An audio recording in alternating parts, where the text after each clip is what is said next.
Hello friends, welcome back to my channel. আজ আমি তোমাদের সাথে শেয়ার করব বাঙালির প্রিয় গরম গরম ধোয়া ওঠা ভাতের সাথে লাল লাল খাসির মাংসের আলু দিয়ে ঝোল। তো আমি বাড়িতে খুব সহজ পদ্ধতিতে আর অল্প সময়ের মধ্যেই কিভাবে এই রান্নাটা করি সেটাই আজকে আমি তোমাদের দেখাবো। তো ভিডিওটা তোমরা শেষ পর্যন্ত দেখো, আর ভিডিওটা যদি তোমাদের ভালো লেগে থাকে তাহলে অবশ্যই লাইক, কমেন্ট আর শেয়ার করো। আর এরকম বিভিন্ন রান্নার ভিডিও পেতে আমার চ্যানেলটা কিন্তু অবশ্যই সাবস্ক্রাইব করো। তো চলো আজকের ভিডিওটা শুরু করা যাক। 1 কেজি খাসির মাংস রান্না করার জন্য আমি এখানে নিয়ে নিয়েছি 4টে বড় সাইজের পেঁয়াজ বাটা, আর নিয়ে নিয়েছি আদা, রসুন, শুকনো লঙ্কা, কাঁচা লঙ্কা আর জিরে একসাথে বেটে। তোমরা চাইলে কিন্তু আলাদা আলাদা করেও প্রত্যেকটা জিনিস বেটে নিতে পারো, কিন্তু আমি এখানে একসাথেই বেটে নিয়েছি। আর প্রত্যেকটা উপকরণ আমি কতটুকু পরিমাণ ব্যবহার করেছি সেটা তোমরা ভিডিওর ডেসক্রিপশান বক্সে পেয়ে যাবে। তো এবার প্রথমে কড়াইতে 1 কাপ পরিমাণ তেল গরম করে এর মধ্যে আমি বড় বড় করে কেটে রাখা আলুগুলো ভেজে তুলে নেব। এবারে ওই তেলে আমি গোটা গরম মশলা ফোড়ন দিয়ে দেবো।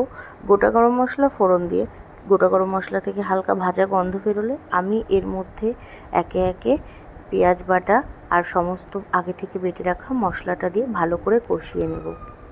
তো যাই হোক, কোনো কারণে আমার আগের ভিডিওটা ডিলিট হয়ে গেছে, তো সে কারণে আমি ওই ভিডিওটা অ্যাড করতে পারছি না।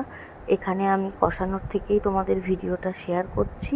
আর এই কষানোর আগেই কিন্তু এর মধ্যে আমি স্বাদ মতো লবণ, পরিমাপ মতো হলুদ গুঁড়ো আর কালারের জন্য 1 টেবিল চামচ কাশ্মীরি লঙ্কার গুঁড়ো দিয়ে দিয়েছি।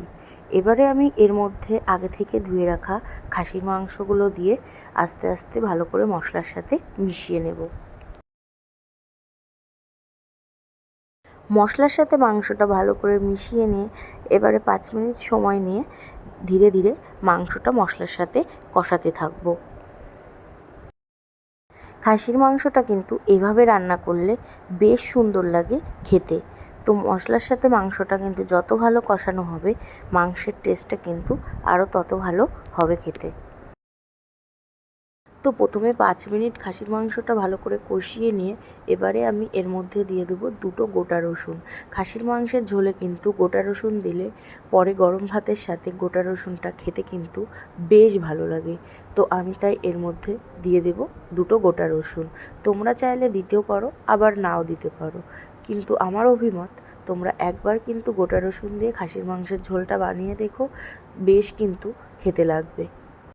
তো রসুন দিয়ে আরও 5 মিনিট কষানোর পরে যখনই খাসির মাংসটা আস্তে আস্তে কড়াইতে লেগে যেতে শুরু করবে তখন এর মধ্যে দিয়ে দেবো 1 থেকে 2 হাতা করে অল্প অল্প গরম জল।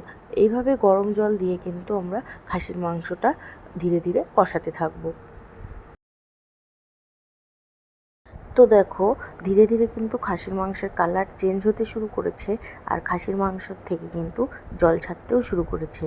আমি আবারও 5 মিনিট সময় নিয়ে মাংসটা কষিয়ে নেব বেশ ভালো করে। আরও 5 মিনিট কষিয়ে নিয়ে এবারে আমি এর মধ্যে আবারও দিয়ে দেবো 2 হাতা গরম জল। গরম জল দিয়ে আমি আবারও 5 মিনিট সময় নিয়ে খাসির মাংসটা বেশ ভালোভাবে কষিয়ে নেব। মাংসটা কিন্তু এইভাবে কষাতে কষাতেই মাংসটা প্রায় অর্ধেক সেদ্ধ আমি করে ফেলবো। তো দেখো, মাংসটা কিন্তু বেশ অনেকটা কষানো হয়ে গেছে, আর মাংসটার কালারটা কিন্তু আরও অনেকটা চেঞ্জ হয়ে গেছে, সাথে মাংসটা থেকে কিন্তু আরও জল ছেড়েছে। এবারে আমি আর এর মধ্যে জল অ্যাড করব না। জল অ্যাড না করেই আমি মাংসটা এবার সম্পূর্ণ কষানোর জন্য ভালো করে যাতে জলটা শুকিয়ে যায় ততক্ষণ অবধি আমি মাংসটা কষাতে থাকবো।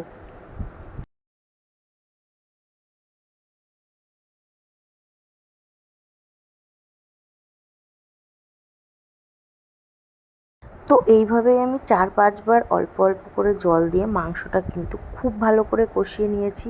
আর তোমরা কালারটা দেখেই কিন্তু বুঝতে পারছো মাংসটা খুব ভালো করে কষানো হয়ে গেছে, আর মাংসের মধ্যে কিন্তু একটুও জল ছিল না। এবারে আমি ঝোলের জন্য এর মধ্যে দিয়ে দেবো পরিমাণ মতো জল। তোমরা তোমাদের ইচ্ছে মতো জল ব্যবহার করবে, তোমরা যতটুকু ঝোল রাখবে সেই আন্দাজে তোমরা এতে জল দেবে। জল দিয়ে এবারে মাংসটা আরেকবার আমি ভালো করে মিশিয়ে নেব। মিশিয়ে নিয়ে আমি ঢাকা দিয়ে রাখবো মাংসটা সেদ্ধ হওয়ার জন্য 20 থেকে 25 মিনিট মতো। আর এরই মধ্যে ঝোলটা ফুটে উঠলে দিয়ে দেব আগে থেকে ভেজে তুলে রাখা আলুগুলো।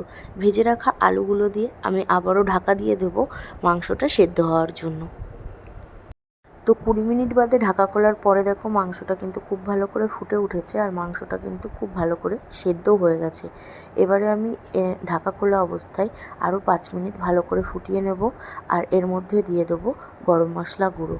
তো আমাদের কিন্তু খাসির মাংসের গরম গরম আলু দিয়ে ঝোল একদম রেডি। আর তোমরাও এইভাবে খাসির মাংস একদিন বাড়িতে রান্না করো, আর আমাকে কিন্তু অবশ্যই কমেন্ট করে জানিও কেমন হয়েছে খেতে।